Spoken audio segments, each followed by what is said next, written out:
Guys. Okay, so this is something my therapist actually recommended, are kind of similar. She actually told me I should write a book, and I told her I didn't know if I could do something like that, based off everything that has happened in the last almost year. So she kind of said, look, what about, some way of being able to be a little transparent if I would be open to it, basically, is why she was saying the book, to be able to get out there what has been going on. And I've been giving some of the stuff I think I've been a little more detailed about, and then other things I am kind of keeping to myself, which I know is totally fine as well. But at the same time, she did make such an excellent point that I don't want anybody to ever feel like they have to hold anything in around me, because I feel like that's also become the case where if you have something going on in your life, and I literally ran into an old friend and told her this today, if you have something going on in your life, I don't want to be that person that, oh, but you've got so much more, I don't want to talk to you about this. I don't want that to ever be the case. Like, I want everybody to be aware that I am a safe space, and that the reason I would ever bring anything up that I've been through is to try to relate to you. I don't want what's been going on with me to be a secret, because at the same time, if it can help somebody else, because of so much of the things that happened to me used to be rare. It used to be considered rare. Now it's actually, I think, becoming more of a thing, which I'm not going to get into, but I just want to kind of be a little transparent about what's going on. I'm going to do it as fast as I can because everybody has a life. First of all, I want to say I love everybody, and whether it's out of your own morbid curiosity or your genuine care and love for me, the amount of prayers, the amount of support, the people who I don't even know have donated to my GoFundMe, which is keeping us afloat with all of this. I don't know how to thank you. I really don't. Like, the amount of support has been completely amazing, and I don't even know how to describe it. Like, when you've gone through so much, and when you had been dealing with so much, and then you find out that complete strangers are willing to help you, because last year we reached our out-of-pocket, and then I needed another surgery this year, so it restarted, and it just buried us again in January. So the level of help we've still been receiving, and it's still up, so if anybody can share my link, that's all I ask, and it would be great. But otherwise, I mean, I don't know how to thank anybody. And then the love and prayers, and again, I don't, some people, it could just be curiosity. I don't care if we haven't talked in years and you're telling me, hey, what's going on, or you just want to know. I don't care. That's fine with me. That's never been a problem for me. So that's, if it's your own morbid curiosity, or you just still hold a place in your heart for me, I don't have anybody, I think, on my page that I don't hold a special place for. So I just want to say I love you guys, and I appreciate it so much. I wouldn't keep you on here if that were the case, or that weren't the case. So I'm just gonna do a little quick recap. My goal is to not go more than 5 minutes for this video, so if you have a life and want to go over, I might go over that a little bit, but we'll see.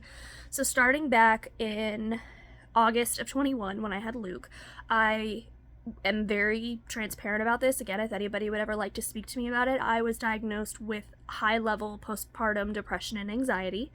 I feel like I had a little lower degree of it when I had Cheyenne, but it wasn't as severe as it was when I had Luke. They don't know if it's because it took a year with the OB, then a year with the IVF center to get him, and all of the drugs and the meds and everything they give you for 2 years worth is so much. It's so much on your body, so much on your hormones. And when you already have PCOS and endometriosis, I have a wacky hormone development. So they think it had to do with that, but they don't know. Postpartum is nothing to be ashamed of. I went about 3 months where I didn't acknowledge it. My 6-year-old came to me and asked me why I was crying all the time. That was my wake up moment, I guess, for me, just to say, look, okay, my child's noticing this. I need to figure this out. And then kind of when she asked me that, I remember it like it was yesterday, and I was just sitting on the couch, and I was holding Luke, and I was literally breastfeeding him. And she's like, Mommy, why are you crying so much since you've had Luke? And I was just blown away. I was like, I I mean, I think on some level knew that I was, but I just didn't realize that everything was hitting me so hard and I was getting these anxiety attacks and just so much was happening that I didn't understand and I didn't want to acknowledge. So, that being said, I looked into virtual therapy because I know myself. And I know I would have made excuses to not go. I know that if I would have done in person, I wouldn't have gone. I would have been like, oh, I gotta take care of the kids. I gotta do this. Because the mom guilt is real, whether you have postpartum or not, even though to a degree that is another form of it. So please, if you ever feel like that, do not be ashamed. So many women have had it or have it, and it's not something to be ashamed of. It's something that you just need help with. It's a literal chemical imbalance in your brain. It's not something that you're just choosing to feel so sad all the time or so anxious about. Like, it's not that. So by all means, just tell someone. And I looked it up online, started researching the online therapy. I went to my general practice, and his assistant, or practitioner, I guess, was super sweet. Her name is Brittany, and she sat down with me for like 45 minutes and did not make me feel rushed. Was like, I just want to tell you how hidden this is, and I'm so glad that you've acknowledged that there's something going on. And it took my 6-year-old coming to me and being like, why are you crying all the time? So I rolled with that. They put me on Zoloft. They ended up having to up it a couple of times because it wouldn't work. It was still really bad. Now, that went on for a little bit. My therapist, which I see generally once a week, who I still see from when I started seeing her. It's been almost 2 years, y'all. Or about 1.5 years, I want to say, that I acknowledged that I had the postpartum. So I've been seeing her about 1 year, and it's almost every week. And other than, like, with my health stuff, but it's something that, you know, it doesn't always just go away either. And I'm still on the Zoloft, and it works great for me now. So something to acknowledge. But that being said, the reason I didn't know about all of my other health issues also moving forward was because I had anxiety attacks, hardcore. And then I just thought they were getting worse. I didn't think that anything else was going on, and I started realizing that when I would get these attacks, they would be completely out of the blue and so painful, which anxiety attacks can be painful as well. I've had those as well, and I still have gotten them numerous times. But I do notice the difference now. If you have the sharpness, but it's also, if you feel like it's actually taking your breath away for an extended period of time, I think is the main difference I've noticed. Where I can calm my breath down and I can calm, you know, even a little bit where you feel it going down and dropping. Versus, I finally got to the point where I had 3 attacks in one morning of going and eating lunch with my kiddos' godparents. And I remember talking to Brie and Ab and just being like, you know, I just don't get this. It's becoming so common, and I was still seeing my therapist. I had a psychiatrist at this point. I had no idea what was going on. And in the midst of all of this, I also am pretty open about it. I acquired my medical marijuana license before I, you know, knew fully what was going on. So, I mean, I have a pen for it that I honestly don't use as much. I have little drops that I put under my tongue. They're miraculous. They've gotten rid of my migraines, but straying away from that, if you have any questions about it, I'm open to that as well. So I was using that. I was sitting down, trying to catch my breath, trying to calm myself, not understanding why all of a sudden I'd had 3 attacks, and I was relaxed. I was with my kids' godparents and, you know, my kids, and just hanging out and eating lunch. And then I, that afternoon, told my parents I wanted to go get checked. Met them at an ER that's like halfway where we always meet to like swap kids, and was just like, you know what, I'm gonna go in here. I go in, and I mean, I walked in, the nurse, I was like shortness of breath and, you know, chest pains, and I drove myself there. I walked in, and she's like, yeah, okay. Goes to take me back there, but because you say chest pain, that's like the magic word. They put the oxygen thing on my finger, they looked at each other, and they were like, oh, this one's gotta be broken. They got a different one. They put it on my finger again. The nurse looked at the other nurse, it was a male nurse, looked at the woman and was like, okay, hold on. Put it on my other hand, looked at her, was like, we're gonna try one more, but I need you to get the CT ready now. And they immediately had this look of panic. I still to this day don't know what my oxygen was. They said it was lower than 70, which is dangerously low, obviously. I to this day don't know what it was, but they got a third reader, came in, and they were like, we gotta get her in now. Jess and I are going, what's going on? You know, we don't get this. And they rushed me to a CT scan. They brought me back, like less than 2 minutes go by and they're bringing in IV poles and putting in another IV. I had to have 2 in on each arm. They're bringing everything in. The doctor comes in. He's like, what's been going on? And I told him, I was like, I've been getting, anxiety attacks, but in the last 3 months or so, they've been getting significantly worse. Bad. Like, sharp pain. I feel like I'm gonna pass out. I was mowing the lawn the other day. He's like, you were mowing the lawn? I'm like, oh yeah. I had to get in the shower because a friend told me that cold helps anxiety, so I, in my clothes, jumped in an ice shower because I physically couldn't breathe, and I didn't understand it, because with anxiety, you at least can take a breath. It hurts, but you're just, you can. I had to jump in the shower. He's like, okay, I have an ambulance en route right now. I don't know how you're still alive. He's like, you are in, I'm surprised your heart hasn't failed. You're in respiratory failure. You've been having heart attacks or mini heart attacks basically for months. Your heart is damaged, and now you have permanent lung damage because you have massive pulmonary embolisms in both lungs. He's like, when you look at your lungs, they're solid. And for those who are in the medical field will know the significance of that. Usually you would see those little, I forget exactly what they're called. They're little feelers basically in your lungs or in the tubing of your lungs. You couldn't see any of it. It was all completely covered. And just for those of you who don't know, also, a clot is the baby, and embolism is what clots form into. So it's basically when a bunch of clots can form to make one giant embolism, or one giant clot is an embolism. I didn't know the difference until this.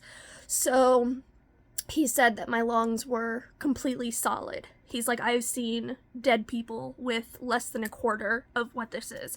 He's like, I don't know how you're still alive. I don't want you moving. And they're attaching me to all this stuff. And I was, it was kind of, in the moment, it doesn't hit you. And I know I'm going over my time, I'm sorry. But in the moment, it doesn't hit you. You don't understand the severity that quickly. It just, you're completely numb to it. And I looked at him and I was like, I have to pee. Can I pee before the ambulance goes? He's like, no. When I say I don't want you moving, I'm not kidding. He's like, because you don't understand. One of these little fraction pieces can break off and kill you. He's like, and you have them, just your entire lungs are solid. He's like, embolisms are dangerous. I don't want you moving. So that started kind of the process of this entire last about 8 months now. Went into the hospital. I think I was there for almost a month and a half. Had a surgery on each lung where they fogged both my lungs basically and had to manually blast the embolisms, because if they were to do anything else, like a normal medication, if they saw a couple where they could do like blood thinners and help to break it up, I would be dead, because it would break off some and they would go to my brain or they would go to my heart. My heart was too damaged at that point to handle anymore.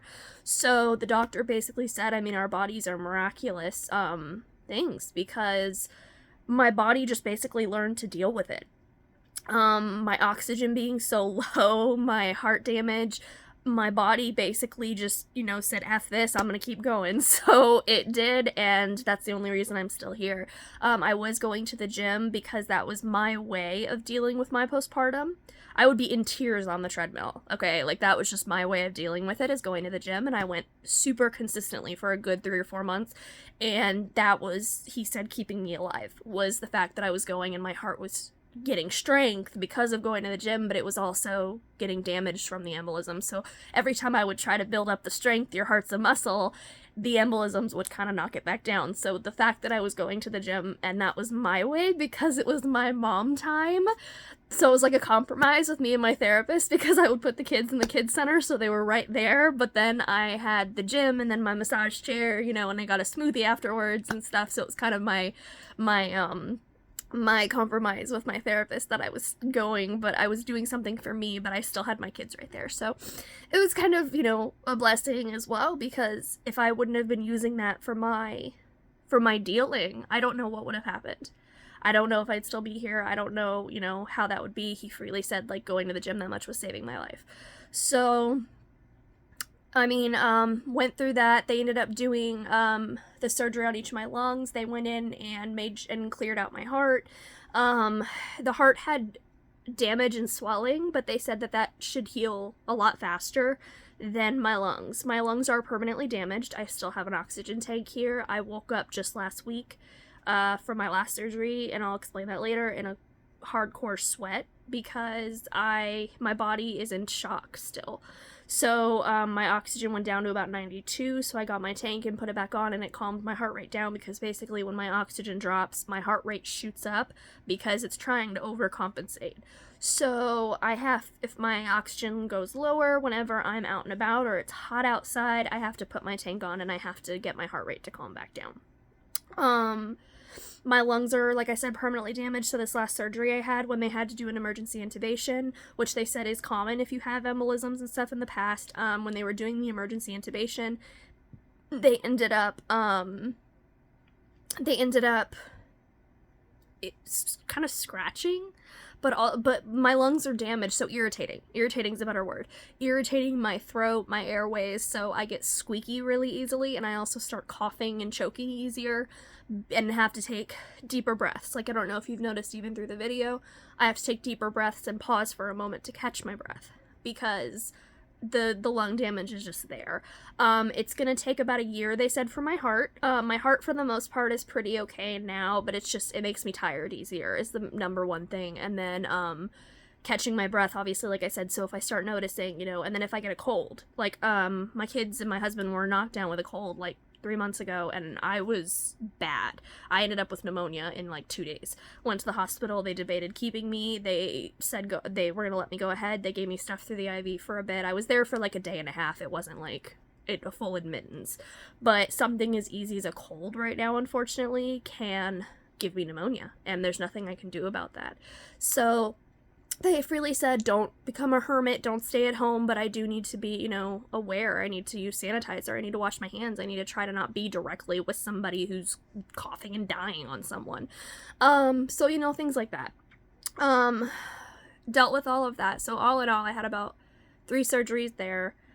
Was there for a bit because they have to get your heart rate to a certain level, they have to get your lungs to a certain level before they're willing to send you home. So I was there for a good chunk as well after the surgeries. Getting the medication through my system, constant scans, just trying to make sure that the embolisms were actually going away. What is kind of scary is, to this day, I still have some clots. They break down, but they don't always fully go away.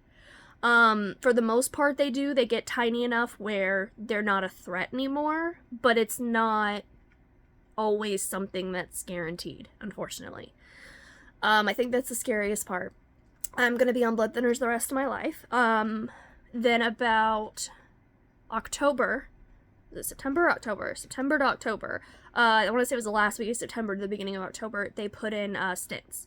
So I had to go in for a stent surgery. They did find a blockage because I've had something, and I've known about this for years, called May-Thurner. It is a weakness in 2 veins that crisscross 2 arteries in my hips, actually. And it causes like restless leg syndrome. It can cause my shin splints from when I was jogging because of poor blood flow. So it could actually have been too. They don't know still to this day what's caused all this. But it could have been when I was pregnant that Luke was breech and he was sitting too much on my hips, so it could have made those a bit more compressed, which could have led to some of the clots afterwards. They have no idea. So they're at this point saying, look, we're pretty sure it's your May-Thurner. We're going to go in and put these big long stents in because we want to make sure and cover the whole area in your hips, basically. So they went in and put a stent on each side, and then a Y-shaped one right where they're kind of crisscrossing, or like right where they're connected, I guess is the best way to put it. That was probably almost more painful than childbirth when I woke up. My back, because they had to balloon my 2 iliacs where they put them, so that was in agony. I was awake for the most part. I was kind of loopy because I had to tell them when it got to be too much, basically. So he would balloon it and balloon it and balloon it, and I would basically have to be like, done, no, too much pain, and then they would shoot me up and make me loopy again, where I would kind of like forget the level of pain and then, be aware. So I kind of became more aware, came around in the recovery room. They ended up keeping me for that because I was in way too much pain to be sent home for my back, weirdly. My back just felt like knives, and they ended up keeping me on Dilaudid for a couple of days. After about the 3rd day, it significantly dropped in pain level. To this day, I do not regret doing it. Moving forward, I will, if I, knock on wood, but if I did ever have to get stents again, or if you ever have anybody that gets stents, depending obviously where they are, mine was more painful because of where they had to put it. There's a lot in your hips. There's bone, there's muscle, there's other arteries, like, so I think that was definitely a huge contributing factor, of why mine was so painful. But, so they put those in. Moving forward, I will just be aware, ask them to make sure to keep me for a couple of days, and, you know, make sure that I am fully out for the procedure. They can do that. It's just not something that's as easy. So I will definitely just be sure to be out for the entire procedure. So that was my 4th. Then, moving forward, I went into January thinking everything was going to be good. I could start healing. I could start trying to walk a bit more. I could start trying to possibly go back to the gym. I got about a 2-week blip where I got to go back to work. I got to go to the gym a couple of times. I was so happy. Y'all have no idea, and I don't wish this on anybody, but the level of appreciation you have for everyday stuff just quadruples when something like this happens. And I'm sure at some point I'm gonna be like, oh, I hate work again, but I already liked my job. I loved my job before this, and I love it again still, and I cannot wait to go back to it. And as much as also because I love my job, it's also because I miss interacting with people. I miss that feeling of normalcy, and that has not happened for me in like 8 months. So I got a little 2-week tease that I think was harder on me than a vacation. You would think it would kind of be like a happy thing for a 2-week thing, and it actually wasn't. It was a taste of like, I miss this so much, and then I had to go back again. So in January, I ended up having my cycle, which with PCOS and endometriosis has always been really unpredictable, but I've always been on birth control because birth control controls it. Unfortunately, now I cannot be on birth control because of my blood thinners.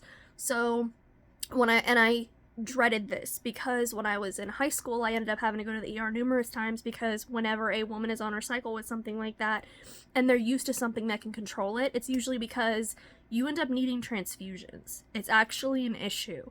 So I ended up having to go to the hospital 3 times in January for blood and iron transfusions. 3 times, because once didn't work. I was admitted, they tried it the first time, didn't actually work. They did just iron at first, trying to see if they could boost my levels up, and nothing actually worked. I had stopped bleeding at this point. The problem is my body was still healing. It was still too far behind to be taking this hit. The problem with that as well was that it affected my heart rate again. It affected my oxygen again. It affected everything. And then as the time went on, it was getting worse. So I had the first cycle at the beginning of January. I was having another one towards the end of January. They were like, we can't have you have another cycle or you're going to end up, it's putting too much strain, too much damage again on your heart. So we are going to have to do, and I didn't really have a choice, a full hysterectomy. When you've made that decision by yourself, that's a whole other thing. You make that decision and you go, you know what? I'm done having kids. I didn't get to do that. I was told I had to. That's a whole other book. That is something that I have 2 beautiful kids. I was told I never would have kids. So, I'm sorry. So I'm so blessed, don't get me wrong. And for those, I do know people who have been trying to have kids or have tried to have kids and have given up or have not been able to. And I feel so selfish and I'm so sorry. It's just hard having that decision made for you. Ended up getting in within about a week and a half because they wanted to get me in and get it done before my next cycle, because then it would just cause more damage. So they got me in on February 7th, and I had to get a full, including the tubes, hysterectomy. They did find some cysts that they wanted testing. Thank the Lord, those came back benign. I do have to be careful about that moving forward. They're going to have me do an ultrasound once a year to make sure that the cysts on my ovaries don't become questionable. But that is now what I've been healing from that. So it's been one roller coaster after another. It has not been easy on my family. It has not been easy on my immediate family and my extended family. I love you guys so much. I don't know what I would do without my parents. I don't know what I would do without my daughter's best friend, her family, Kelly and Rick. I do not know what I would not do. My oldest friend, Paige, has kept up with me constantly. She is my sister. My sister I never had, growing up. And, I don't know what I would do without the level of support, even from my core people that have been here just through so much, and knowing that my kids are taken care of, and knowing that people are here for my husband and my parents and my brothers and my best friends. I just don't know. I don't know what would happen, and I don't know where I would be mentally, and I just want to thank you guys. And I know I went over my time, I said, but I feel like after kind of talking with Alex today, I ran into an old friend from work, and I know I'm not myself. I'm sorry if you have messaged me, if you have called me, and I don't always answer right away, because I'm not myself. I'm not. When at first you go through something like this, you're so thankful, and don't get me wrong, that part's still true. You're so thankful for life. You're so thankful you're alive. And then after a while, you start to kind of also go, why? Why does this keep slamming me just constantly? I just want to feel better. I want to be able to go for a walk. I want to be able to go for a walk, to walk down and get my daughter from the bus without being out of air, or without feeling so hot. Like tomorrow we're supposed to go try walking around for a little bit, and I'm gonna feel like crap. I know it. I'm gonna feel horrible. But, trying to keep a little bit of stamina up, is what my goal is. So I'm not going to try to just always lay in bed. I'm not going to try to just always stay home, because of the fact that you just never know, too. You never know when an anxiety attack is actually that I was having a heart attack for 4 months and had no idea. Like, a heart attack at least once a week for 4 months and had no idea. So please, please, please know that if you send me a message, if you're checking up on me, I will do everything I mentally and health-wise can to answer you back.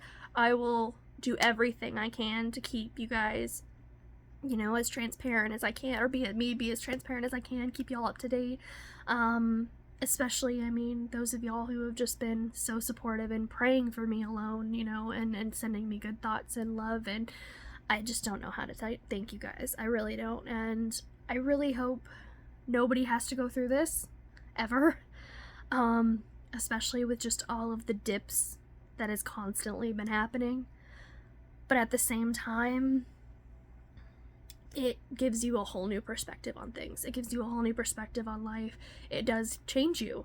And I'm trying my best to roll with those changes and roll with those punches. And I really, really love you guys. And I hope that this touches some of y'all and makes you realize you're not alone, or if you just simply need to know that there's a good chunk of things that I can say that I've been there, that if you ever need to talk to anybody or anything like that, you're more than welcome to reach out to me. It's never easy to go through it by yourself, and without your little village, I don't think it's ever possible, and I definitely would not have been able to. So this has been me, and this has been the last few months. And again, if you've reached out, I answer you as quick as I can, I promise. Even just mentally, I can't keep replaying everything constantly. It's just not. I'm not able. It's not possible. But I did want to, when I got the courage to do this, I finally just sat there tonight and said, I'm gonna go ahead and be transparent. I'm gonna go ahead and let y'all know, because it's rough. But I'm in about 2.5 weeks out from my hysterectomy, and I'm doing pretty okay. I have a slight infection from it, but I have antibiotic I start tomorrow, so it's something that, couldn't really be helped because of all the stress on my body.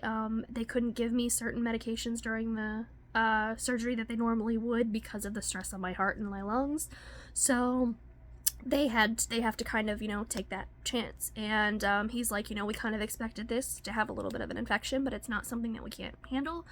So I'm still seeing them. I'm seeing them every 2 weeks. I see a hematologist, a cardiologist, a lung specialist, and an OB at the minimum every 3 months. So Yay.